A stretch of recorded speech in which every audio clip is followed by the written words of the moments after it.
नमस्ते डॉक्टर। नमस्कार। डॉक्टर साहब, आज हम आपसे पूछना चाहेंगे विटिलिगो या सफ़ेद दाग की बीमारी के बारे में। ये क्या है तथा इसके क्या कारण होते हैं? देखिए, हर सफ़ेद दाग विटिलिगो नहीं होता। विटिलिगो की परिभाषा मैं डर्मेटोलॉजिकली नहीं देना चाहूँगा, मैं एक आम आदमी जो समझे उस हिसाब से देना चाहूँगा। विटिलिगो का मतलब आपके शरीर पे सफ़ेद दागों का आना। ये दाग आकार में और नंबर में, आकार में और संख्या में बढ़ सकते हैं और पूरे शरीर को भी कवर कर सकते हैं। ये एक बड़ी गंभीर बीमारी है, बट इस गंभीर बीमारी से आप निजात बिल्कुल पा सकते हैं। और इस गंभीर बीमारी का जो सोशल स्टिग्मा है, जो सोसाइटी इसको किस तरीके से लेती है, इस बारे में मैं बोलना चाहूँगा, जो मैं आपको आगे समझाऊंगा।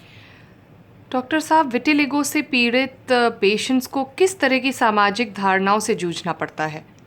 देखिए, विटिलिगो के बारे में आप ये समझिए कि ये बीमारी फैलने वाली नहीं है, ये छुआछूत की बीमारी नहीं है, ये एक व्यक्ति से दूसरे व्यक्ति को नहीं लगती। इस बीमारी में उस व्यक्ति की कोई गलती नहीं है। ये बीमारी वांछनिक है, जेनेटिक है। ये बीमारी एक ही चीज़ से बढ़ती है, वो है तनाव, स्ट्रेस। उस व्यक्ति को परेशान कर करके, टॉर्चर कर करके हमारा समाज उसको और स्ट्रेस और तनाव देता है, तब ये बीमारी बढ़ती है। आदमियों और औरतों दोनों में होती है ये बीमारी। आदमियों को भी इस बीमारी से तकलीफ है, बट हमारा समाज लड़कियों को और औरतों को इस बीमारी से बहुत ज़्यादा डरा देता है। उनकी शादी में बाधाएं आने लगती हैं, जो कि बहुत ही खराब बात है। इस चीज़ मैं आज सोसाइटी को, समाज को ये मैसेज देना चाहूँगा, इस चीज़ के खिलाफ हमें लड़ना है। इस बीमारी में मरीज की कोई गलती नहीं है।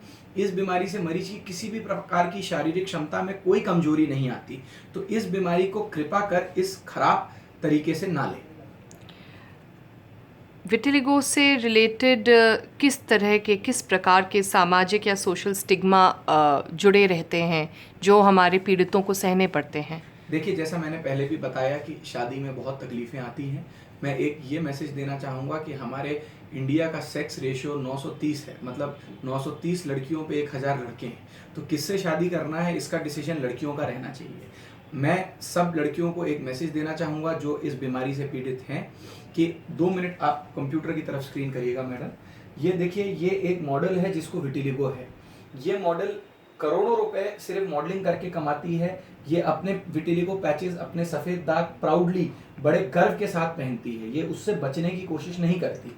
ये एक दूसरी ऐसे ही अमेरिकन मॉडल की फ़ोटो है। देखिए, मेरे हिसाब से कितनी सुंदर दिख रही है। इस पेशेंट में कोई तकलीफ नहीं है। तो मैं ये बताना चाहूँगा, अपने दागों से घबराएं ना, डरे ना। इसका इलाज, उपचार तो संभव है ही, मगर इसके कारण आपके अंदर कोई हीन भावना नहीं आनी चाहिए। ये आपकी गलती नहीं है। प्राउड रहिए और आगे बढ़िए लाइफ में। डॉक्टर साहब, क्या विटिलिगो का इलाज संभव है, और अगर है तो किस प्रकार का इलाज लेकर एक व्यक्ति से निजात पा सकता है? देखिए, बिल्कुल विटिलिगो का इलाज संभव है।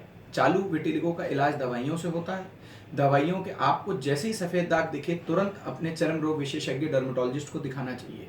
दवाइयों से इसको ठीक किया जा सकता है। दवाई के अलावा एक्साइमर लेजर्स हैं, solid state excimer lasers, excimer light bulb हैं।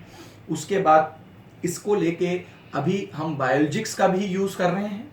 और जब आपके विटिलिगो, स्टेबल विटिलिगो मतलब दाग आपके बढ़ना बंद हो जाते हैं, तो सर्जरी करके भी इनको कवर किया जा सकता है।